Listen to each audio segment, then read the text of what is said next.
La technique date de l'Antiquité. Chauffer de l'eau de mer pour en récupérer de l'eau douce. Explication du processus sur cette installation. L'eau coule par gravité dans le panneau. Elle arrive ici à l'entrée du panneau dans une gouttière.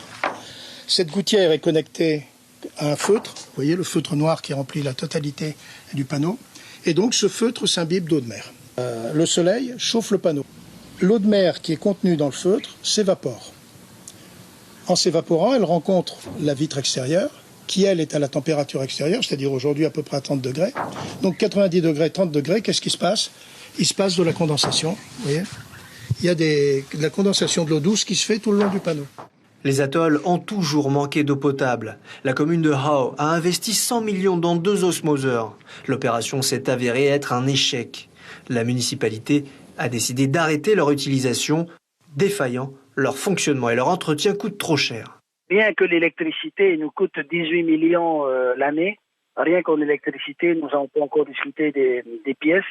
Et je sais qu'avec le budget qu'on a, en équilibre, on est à pratiquement 40 millions, 32 millions, 40 millions de dépenses pour les osmoseurs. Seul hic, dans la petite installation de Jean-Pierre, le processus de désalinisation retire tous les sels minéraux.